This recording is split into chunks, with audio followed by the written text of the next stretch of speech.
Ni ye siraba kumakan jamukan daminɛ an ka foli ni waliɲumandɔn bɛ aw ye. Siraba kumakan jamukan tɛ fɔ aw minnu kɔ. Aw minnu b'a jira na sanga ni wagati k'a fɔ ko siraba kumakan jamukan kɛra sababu ye aw ka bɔ fɛn caman kalama. Siraba an ka boli sariyaw la. An b'aw fo dan tɛ foli mun na. An bɛ foli kɛrɛnkɛrɛnnen kɛ k'a ɲɛsin Panama Danbele ma. Ale mun ye circulation policiers ka ɲɛmɔgɔ ye. An b'a fo dan tɛ foli mun na. O kɔfɛ Badɛma Sila n'ale ye super auto tigi ye an b'a fo dan tɛ foli mun na. Ni mago bɛ mobili sugu o sugu la ni sera Banankabugu la a ka parking na i b'a mobili sɔrɔ yen. O kɔfɛ bi aw ka jamukan na an y'a kanu ka kuma fɛn mun kan o de ye auto-école jɔyɔrɔ ye jumɛn ye accident nɔgɔyali la. Bɛɛ b'a kalama k'a fɔ auto-école jɔyɔrɔba de b'a la an ka jamana kɔnɔ diɲɛ yɛrɛ kɔnɔ circulation ko la ka d'a kan auto-école de kɔnɔna la an bɛ siraba sariyaw kalan k'u dɔn. Code la route n'o ye panneau minnu bɛ sira kan a kɛra panneau dalen a kɛra jɔlen olu kalan ani ka mobili yɛrɛ dege o bɛɛ bɛ kɛ auto-école de la. Yalima auto-école jɔyɔrɔ ka bon accident ko nɔgɔyali la wa? An ka bi jamukan mina boli o de kan. Bon, an ka foli bɛ bɛɛ lajɛlen an filɛbagaw ka foli lase aw ka circulation routière ka kanubaga bɛɛ lajɛlen ma. K'a fɔ ko i ye ɲininkali minnu kɛ an min'u jaabi ɲininkali sɛbɛw don parce que fɛn fɛn n'a bɛ kɛ sababu ye ka dɔ bɔ kasara la ani ka nincɛn ban hali n'a ma ban pewu k'a dɔgɔya je pense que an ka kan ka an da don a la k'a walawala mɔgɔw ka se k'a faamu. I da sera auto-école jɔyɔrɔ min ma accident ko la auto-école jɔyɔrɔba bɛ auto-école la ni sirabakan kasara fanfɛla la. Bɛɛ b'a dɔn k'a fɔ permis ye n'i bɛ fɛ ka mobili boli ka mobili dɔn kalan kɛ i bɛ taa auto-école de la. Auto-école de bɛ kalanw k'i kun min bɛ se k'i dege mobili yɛrɛ dɔnniya la ani mobili bolifɛn yɛrɛ sariyaw batoli la. Donc o kɔnɔna na an bɛ se k'a fɔ ko auto-école jɔdaba bɛ kasarako la. Bɛɛ b'a dɔn k'a fɔ an ka jamana in kɔnɔ an ka circulation bɛ cogoya min na jama ka ca sira ma.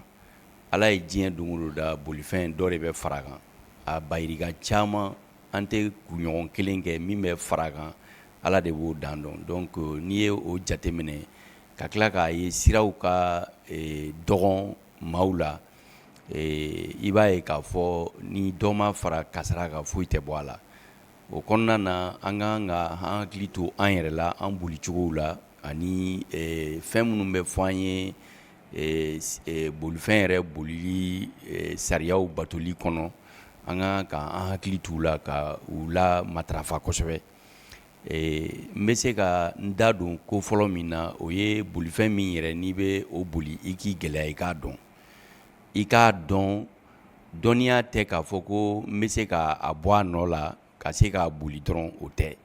Sariya minnu talen don k'a fɔ ko mobili boli sariyaw i n'a fɔ signalisation taamasiyɛn dalenw ni taamasiyɛn jɔlenw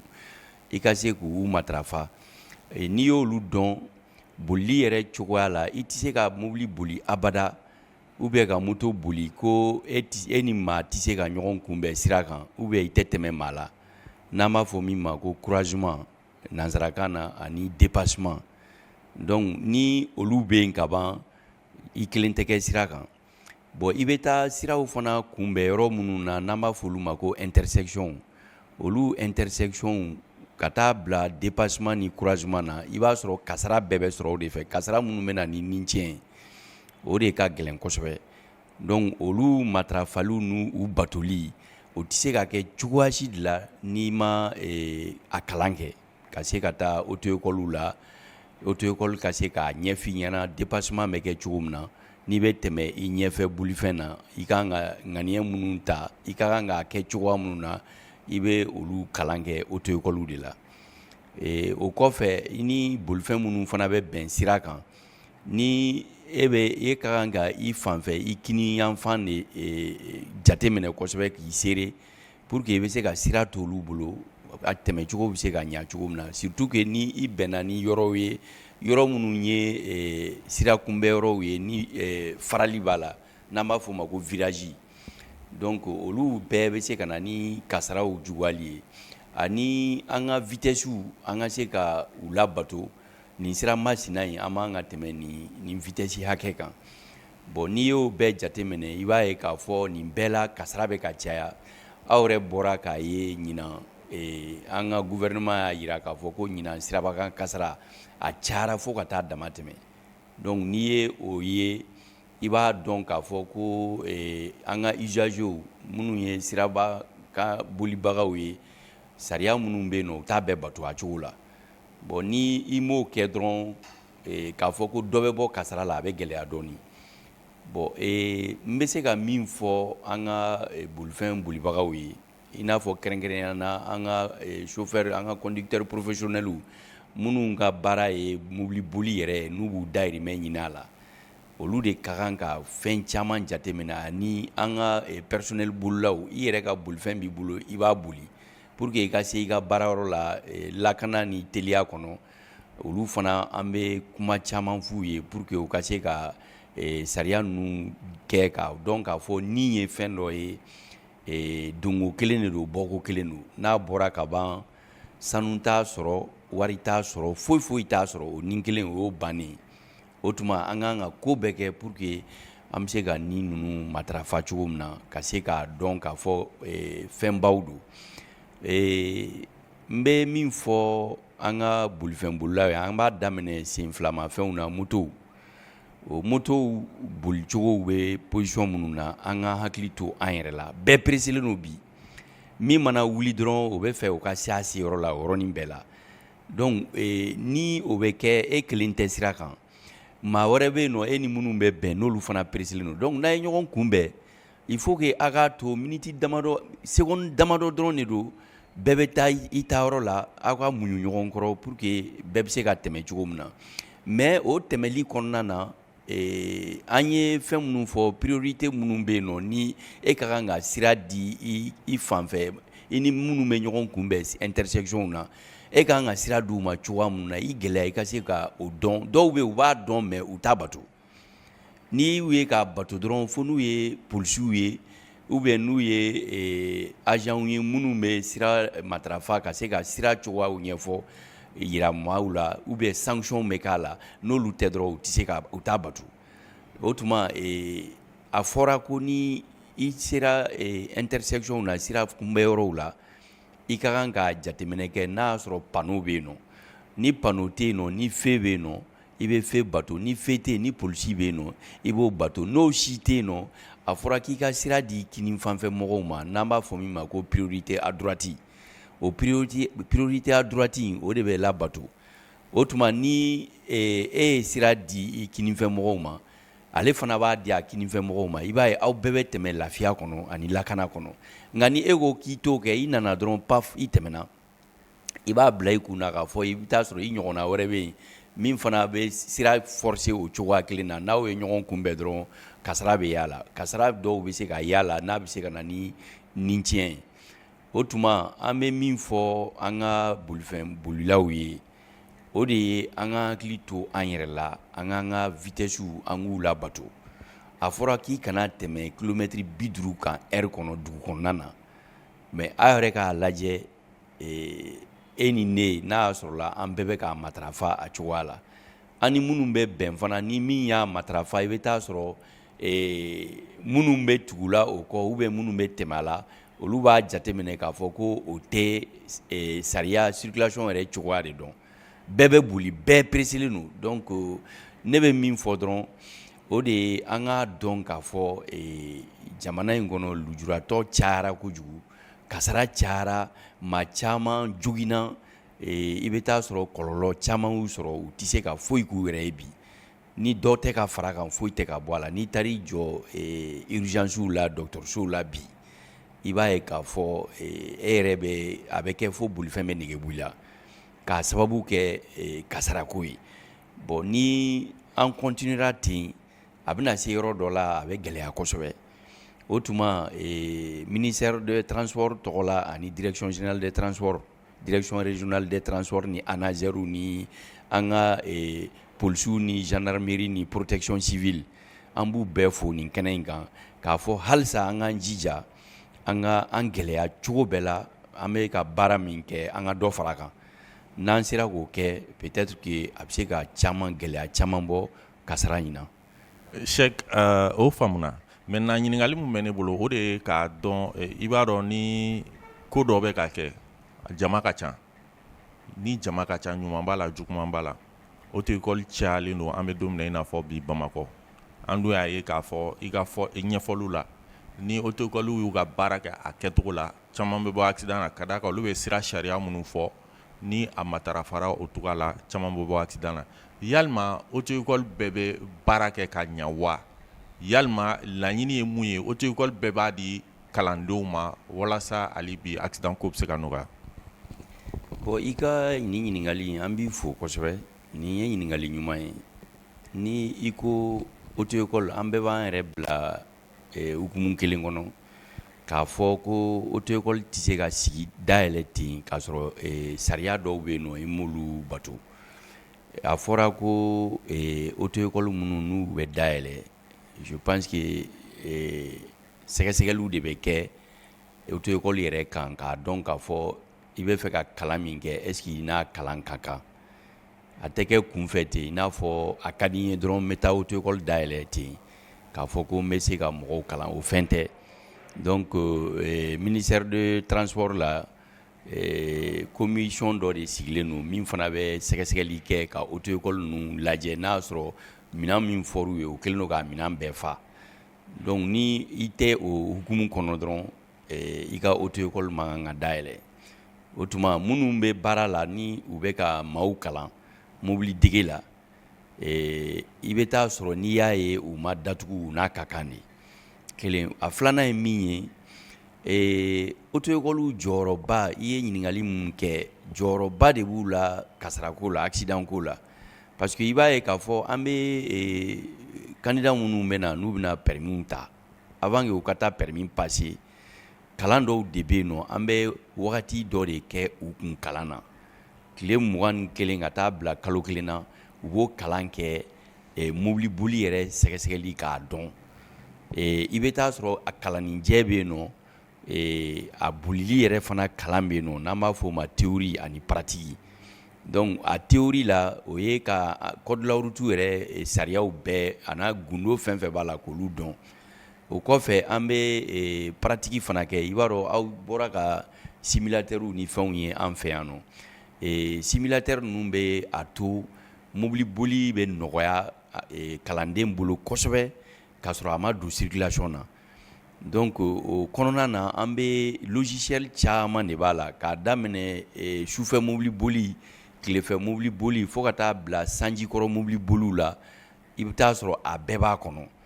donc dugukɔnɔ mobili boliw ni kungo kɔnɔnaw ani autoroute ni sira sugu bɛɛ i bɛ taa sɔrɔ min ka di i ye dɔrɔn i b'a bila o la pour que candidat i bɛ fɛ ka ɲininkali minnu kɛ ka sɛgɛsɛgɛli minnu kɛ pour que k'a dɔn k'a fɔ a ye faamuyali kɛ nin cours masina na o tuma an bɛ o kalanw kɛ kɔfɛ i b'a dɔn k'a fɔ an bɛ kalan dɔ fana kɛ candidatw kun n'an b'a fɔ o ma ko créneau in ye jɔcogo de ye parking na pour que a ka dɔn k'a fɔ i bɛ se ka n'i jɔ mobili fila ni ɲɔgɔn cɛ k'a sɔrɔ i ma maga foyi la donc ni i sera ka o kɔni faamu ka ban a ka ca ala fɛ mobili direction maîtriseli k'a dɔn k'a fɔ i ye mobili ɲɛfɛ taga faamu ka kɔfɛ taga faamu ka tila ka mobili yɛrɛ jɔcogo ni volant yɛrɛ tourner cogo ni o maîtrise i kan k'olu bɛɛ dɔn créneau in kɔnɔna na donc n'o tɛmɛna ka bɔ yen nɔ bolifɛn circulation en ville i bɛ se k'olu fana jateminɛ donc olu kɔnɔna na signalisation ni panneau minnu bɛ siraw kan i bɛ se ka olu lajɛ ka i ka mobili boli kɛ olu bonyani kɔnɔna na pour que i bɛ se ka o dɔn o b'a sɔrɔ moniteur in sigilen don i kɛrɛfɛ min bɛ sɛgɛsɛgɛli kɛ donc bolifɛn minnu b'an bolo i bɛ taa sɔrɔ bolifɛn ninnu double commande de b'u la frein 2 de b'u la accélérateur 2 de b'u la embrayage 2 b'u la i bɛ taa sɔrɔ min bɛ kalan kɛ fana ale jan b'i kɔ en cas ni i ma se ka yɔrɔ minnu faamu a bɛ se ka intervenir donc n bɛ se k'a fɔ auto école jɔda ka bon kosɛbɛ nin degeli ninnu na o tɛmɛnen kɔfɛ an bɛ kalan minnu kɛ an ka candidat kun n'an b'a fɔ minnu ma ko mécanique élémentaire mobili yɛrɛ bolifɛn yɛrɛ dɔnni parce que bolifɛn n y'a fɔ n ko bolifɛn dɔnni tɛ k'a boli dɔrɔn bolifɛn dɔnni organe caman de bɛ mobili la ka taa daminɛ mobili pneus la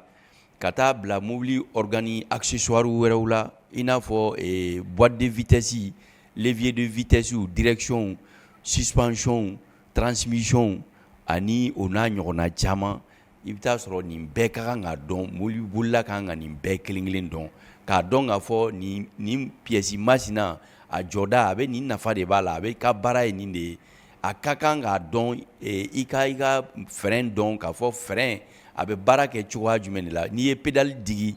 mobili frein yɛrɛ bɛ kɛ a bɛ mun baaraw kɛ jusqu'à ce que ka taa bolifɛn lajɔ donc plaquette de frein bɛ se ka dun ka ban garniture minnu bɛ fɛngɛw la frein kɔnɔ ani disque de frein ninnu olu mana wagati dɔ kɛ i bɛ taa sɔrɔ u bɛ dun de ka ban u ka kan ni falenni ye o entretien ninnu kan ka kɛ wagati minnu kɔnɔ i kan k'olu bɛɛ dɔn i ka bolifɛn fana moteur ni a entretien sera tulu kan ka falen kilométrage hakɛ min na parce que dɔw hakili la k'a fɔ i bɛ bolifɛn vidange kɛ n'a ye kalo damadɔ kɛ dɔrɔn i kan ka falen o tɛ dɛ bolifɛn vidange entretien bɛ kɛ n'a ka boli hakɛ de ye i bɛ taa sɔrɔ ne ka bolifɛn bɛ n bolo ne ka baara yɔrɔ tɛ tɛmɛ ka bɔ yan dɔrɔn ka se quartier Mali la n tɛ pont tigɛ yɛrɛ i bɛ taa sɔrɔ e ka baara yɔrɔ e bɛ baara kɛ fo Kulukoro ala ye diɲɛ don o don da i bɛ kilomɛtiri 60 boli ani ne bɛ dan kilomɛtiri 5 kan don o don yɔrɔ an ka entretien date tɛ se ka kɛ kelen ni e ko ni e ta ye kalo kelen kɛ i kan ka nin vidange kɛ ne ta fana mana kalo kelen kɛ boli cogo tɛ kelen donc i bɛ fili o la o tuma i bɛ bolifɛn ka entretien kɛ en fonction du kilométrage il faut que mɔgɔw k'o yɔrɔ de faamu caman bɛ fili o yɔrɔ de la o de y'a to n'i y'i ka compteur lajɛ ka kilométrage lajɛ bolifɛn in ye boli hakɛ min kɛ i ye vidange kɛ don min ka n'a bila sisan na i b'o de jateminɛ dɔrɔn n'a ye 5000 kilomètres kilomètre 5000 hakɛ n'a y'o sɔrɔ dɔrɔn i ka kan ka i ka entretien kɛ a b'o cogoya de la mais dɔw b'a jateminɛ dɔrɔn n ye n ka nin entretien kɛ a kalo 3 ye nin ye ou bien a kalo 2 ye nin ye e bɛ se k'i ka entretien kɛ a bɛ kalo 6 kɛ i bɛ taa sɔrɔ dɔ in ta kalo 1 dɔrɔn a ka kilométrage bɛ dafa donc o ye ko fɔlɔ ye o kɔfɛ an y'a ye k'a fɔ pinɛ fana jɔdaba de bɛ kasara la parce que pinɛ de ye minɛn ye minɛn min ni mobili ni sira cɛ ale de bɛ u ni ɲɔgɔn cɛ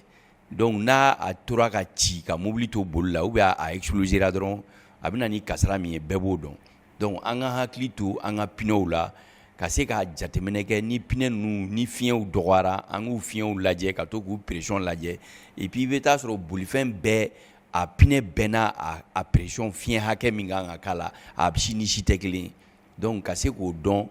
i hakili to o la kosɛbɛ pinɛ kɔrɔ minnu ni an b'u san n'an b'a f'u ma ko pinɛ kasiw k'u k'an ka mobili la an b'a dɔn k'a fɔ pinɛ fana dati de bɛ pinɛ la hali n'i taara kura san bitigi la i bɛ taa sɔrɔ dati dɔ de bɛ yen n'o sera dɔrɔn i kan ka falen o tuma k'a fɔ ko n taara pinɛ kura san ko o de ye pinɛ ɲuman ye i bɛ taa sɔrɔ a dati bannen don i bɛ fiɲɛ k'a la dɔrɔn a dɔw bɛ se ka ci k'a sɔrɔ i ma baara yɛrɛ k'a la donc i b'i hakili to o la bon an bɛ don min na i komi bi pièce falsification cayara pièces fana la an ka hakili t'u la k'a dɔn an bɛ pièces minnu san k'u k'an ka mobili la i n'a fɔ filtres ani o n'a ɲɔgɔnna caman plaquette de frein ni fɛnw i bɛ taa sɔrɔ a dɔw bɛ yen ni original tɛ n'i y'u don mobili la dɔrɔn a tɛmɛ dɔrɔn a bɛɛ bɛ tiɲɛ a dɔw tɛ tɛmɛ tile damadɔ kan dɔrɔn i b'a fɔ ko pièce min yɛrɛ donn'a la kura tɛ i b'a fɔ k'o tɛ donc i b'i hakili to olu yɔrɔw la k'a fɔ an ka mécaniciens ye u ka minɛnw fana n'u ye mobiliw labɛn n'u ye pièces organe i n'a fɔ suspension fanfɛlaw la n'u ye baara k'a la dɔrɔn u k'u gɛlɛya u k'u hakili to mobiliw parallélisme na parce que parallélisme bɛ kɛ sababu ye i ka pinɛ hali n'i y'a kura k'i ka mobili la a tɛ kalo kɛ a b'a bɛɛ dun k'a ban parallélisme de b'o kɛ donc o parallélisme ninnu olu ka kan ni réglage ye réglage ka kɛ k'a ɲa o bolifɛn fɛn fɛn bɛ yen nɔ n'u bɛ kɛ an k'olu jateminɛ maintenant mobili minnu fana bɛ yen nɔ ni an b'a ye k'a fɔ u bɛ boli u moteurs bɛ chauffer transmission kɔnɔna na u bɛ se ka kɛ sababu ye ka na ni tasuma wuli ye mobili la donc tasuma mana wuli mobili la fɛn min bɛ se ka i dɛmɛ ka se ka tasuma faga n'an b'a fɔ o ma ko instincteur o kan ka ye mobili kɔnɔ pour que a kana se ka kɛ kasara ye kasara ka dama tɛmɛ fo ka taa se ni tiɲɛ ma bon an y'a ye k'a fɔ fana kungo kɔnɔna ninnu ni fɛnw na voyage siraw fɛ maaw b'u ka mobiliw ta u bɛ taa mobiliw bɛ taa tiɲɛ n'u ye kungo kɔnɔ i bɛ taa sɔrɔ u bɛ furabuluw ni gabakuruw de ta k'u bila sira kan ni mobili dilanna u t'a bɔ yen fana alors que minɛn min bɛ o ko baara kɛ a bɛ f'o ma ko triangle de présignalisation i ka kan k'o i janto o la ni mobili tiɲɛna i b'o de bila sira kan a fɔra ko n'i bɛ dugu kɔnɔna na i b'a bila mètre 50 yanni i ka se bolifɛn yɛrɛ ma n'i bɛ kungo kɔnɔna na i b'a bila mètre 100 ani mètre 50 yanni i ka s'a ma mais mɔgɔw tɛ nin si dɔn a fɔra fana ko an ka hakili to furaw la fura minnu n'an b'u ta pharmacie la ni an banana ou bien ni sɔgɔsɔgɔ y'an minɛ wala mura y'an minɛ fura dɔw bɛ yen nɔ n'i y'u ta i bɛ taa sɔrɔ taamasiyɛn b'u la n'an b'a fɔ o ma pictogramme n'i ye furaw ta k'a sɔrɔ niveau 1 ni niveau 2 ni niveau 3 b'a la a dɔw bɛ n'i y'u ta dɔrɔn hali ni sira ka sunɔgɔ i b'a ye sunɔgɔ b'i minɛ k'i to mobili boli la bɛɛ dun b'a dɔn k'a fɔ ni sunɔgɔ y'i minɛ k'i to mobili boli la min b'o kɔfɛ bɛɛ b'o dɔn donc an b'a ye k'a fɔ chauffeur bɛ sunɔgɔ ka passagers caman t'u kun u bɛ kasaraw kɛ ba yirika caman ni bɛ tora o la an bɛ dugawu kɛ ala ka hinɛ u bɛɛ lajɛlen na mais n'an ye nin bɛɛ jateminɛ k'a dɔn an b'a dɔn k'a fɔ nin bɛɛ bɛ wolo chauffeur de la min bɛ mobili boli a ka kan ni kalan ye n'an b'a fɔ min ma ko recyclage ka to k'u hakili jigin k'a dɔn k'a fɔ kasara ninnu bɛ na cogo min na u ka se k'u hakili to a la voilà n bɛ se k'o de fɔ fɔlɔ. D'accord wagati min b'an bolo wagati in dafara mais teliya la n bɛna ɲininkali damadama k'i la o ye yalima i bɔra ka simulateur mun fɔ n'a jɔyɔrɔ ka bon mɔgɔ ka kalan na yalima o bɛ auto école bɛɛ bolo yalima an b'a ye fana mɔgɔ dɔw bɛ taa permis ta ka sɔrɔ o ma tɛmɛ auto école la est ce que o bɛɛ tɛ kɔlɔlɔ ye circulation na an ka jamana ɲɛmɔgɔw o kɛlen don ka fɛɛrɛw tigɛ o la teliya la wagati min b'an bolo o sera. bon an bɛ foli kɛ an ka autorité ye ka d'a kan an bɛ don min na i komi bi direction générale des transports n'o ye ministère des transports ka bolofaraba ye olu de ɲɛsinnen don transport ma u bɛ ka baara dɔw labɛn min bɛ kɛ sababu ye ka na ni auto école wajibiyali ye donc an mɛnna a la an bɛ san caman bɔ a la an b'u fo kosɛbɛ parce que an ɲɛ b'a la u bɛ ka baara caman kɛ a ko la ka direction générale des transports a n'a ka bolofara bɛɛ lajɛlen an b'u fo kosɛbɛ k'a ye k'a fɔ auto école u bɛ ka a lajɛ k'u jateminɛ kosɛbɛ u ka baaraw kɛcogo k'a dɔn donc o kɔnɔna na je pense que u bɛ fɛ ka auto école ka permis yɛrɛ sarali cogoyaw permis fɛɛrɛw bɛ sara cogo min na o digitalisation o bɛ sen na n'o bɔra yen auto école minnu fana ni u ka kan ni baaraw cogoya ye n'a bɛ fɔ auto école agréé k'an ka association fo kosɛbɛ u fana ka cɛsiri la baara minnu bɛ ka kɛ k'a jira k'a fɔ auto école fɛn fɛn bɛ Mali kɔnɔ a bɛɛ ka kan ni sariyaw ye sariya minnu talen don min bɛ se k'a to autorisation bɛ d'u ma u ka kan ni nin baara in ye donc je pense que ni an bɛɛ farala ɲɔgɔn kan ka nin baara in kɛ k'a ɲa a ka ca Ala fɛ an bɛ laɲini minnu nɔfɛ u bɛ sabati mais an ka autorité bɛ ka baaraba de kɛ nin ko in na pour que mɔgɔ kelen tɛ se k'a kɛ bɛɛ de bɛ jɛ ka a baara in kɛ k'a lajɛ hali candidat minnu bɛna an bara n'u bɛna kalan kɛ u k'a dɔn k'a fɔ ka taa i tilen ka taa ten k'i bɛ taa permis ta k'a sɔrɔ i mana kalan kɛ auto école la an b'a ɲini u fɛ u k'a dabila parce que n'i y'a ye an ka kasaraw tɛ ban n'i ye nin yɔrɔ ninnu sen bɔ a la a ka dɔgɔ a bɛ dɔgɔya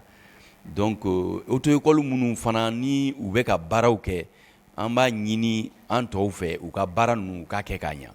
parce que kalan minnu don a ma nɔgɔn code de la route y'a jira k'a fɔ i ka kan ka sirabanka sariya bɛɛ dɔn yanni i ka taa permis ta